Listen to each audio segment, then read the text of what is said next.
Wednesday, third grade. Today we're going to learn all about John Cabot. Now, John Cabot was an Italian explorer and navigator, but he actually worked for England and for King Henry VII of England.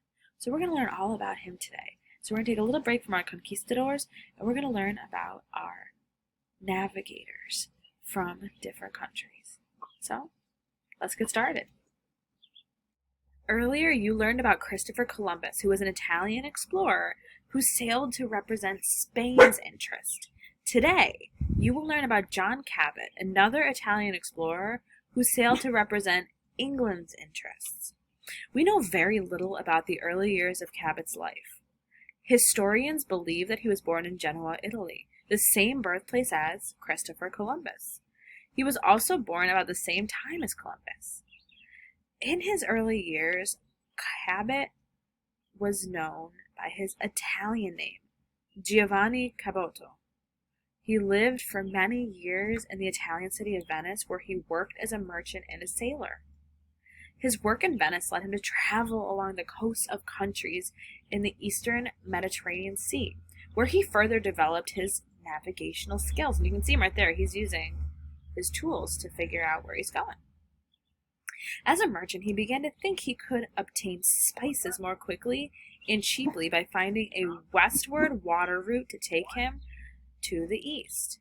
In 1493, Cabot and many Europeans learned that Christopher Columbus had an idea very similar to Cabot's, finding a water route to Asia by traveling west. After several years in Venice, Cabot relocated to Bristol, England. Shortly after, Cabot took steps to embark on a voyage of his own, but one that was slightly different than Columbus's. Cabot had a similar and simple idea. He knew the Earth was spherical, and he knew that one of the properties of a sphere is that the distance around it is greatest in the middle, or at its circumference, and less on the top and bottom.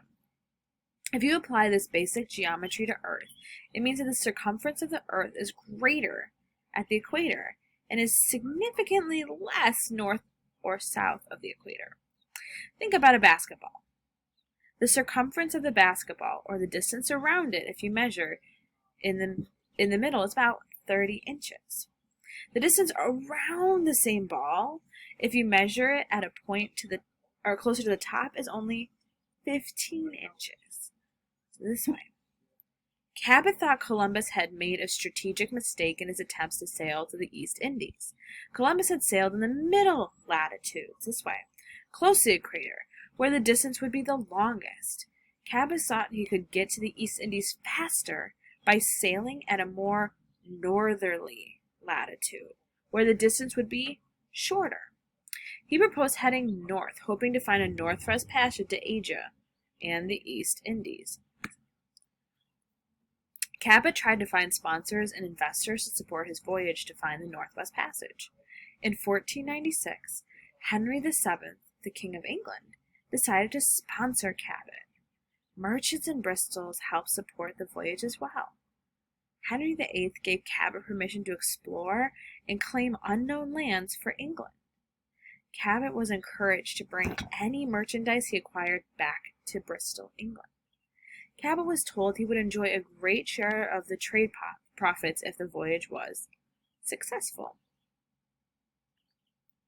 Cabot attempted 3 voyages across the Atlantic. The first voyage attempt was from Bristol, so over here is Bristol, down here, right there. And this one was not a success.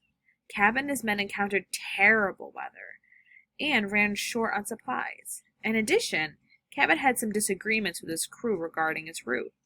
With all misfortunes that took place on the onset of this voyage, Cabot eventually decided to turn around and sail back to Bristol. You can see that with the red lines. You see how he went out about this far? And then he said, oh, we can't go any farther. And he went back. But look how close he was, guys. That's crazy. He was so close, but he turned around. Now, Cabot's second voyage was more successful. Again, he had only one ship, It was a small ship called the Matthew, with a crew of 18 men. It's not much, guys. 18 men is not a lot. Cabot and his men set sail from Bristol in May of 1497. They sailed past Ireland, so again, right here, here's Ireland. They sailed past that, across the Atlantic Ocean. You can see right there. And on June 24th, they sighted land.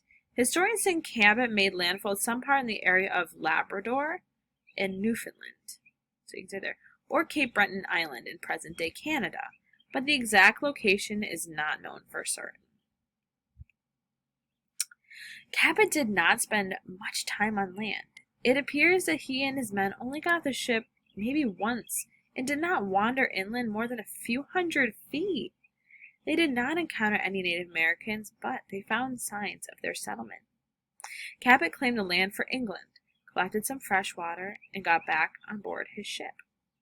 Cabot and his men spent some time exploring the coast of the area known as the Cabot Strait, a channel 60 miles wide between northern Cape Breton Island and southwestern Newfoundland. On their exploration of the coast, Cabot and his crew discovered some very good fishing grounds. As far as we know, Cabot was the first European to set foot in this part of North America since the Vikings had around the year 1000 CE. Cabot returned to England and went to visit King Henry VII, certain that he explored the northeast coast of Asia. As he reported to the king that he discovered a wonderful land in a place with a good climate, he mentioned the superb fishing grounds on which England could make great use. The discovery made King Henry VII very happy, because at the time of Cabot's voyage, fish was a very expensive commodity. Seeing that his discoveries were welcomed, Cabot decided to return to the land he explored and sail until he reached another land in Asia full of spices and riches. The land today is called Japan. In February of 1498, he received permission from King Henry VII to embark on another voyage. Very little is known about this third voyage. Historians don't know for sure, but the voyage probably involved around 200 men and maybe 5 ships. Unfortunately, when Cabot and his expedition set off, one of his ships became damaged, and the whole fleet had to stop in Ireland due to severe storms. So again, you can see they basically had to stop right there.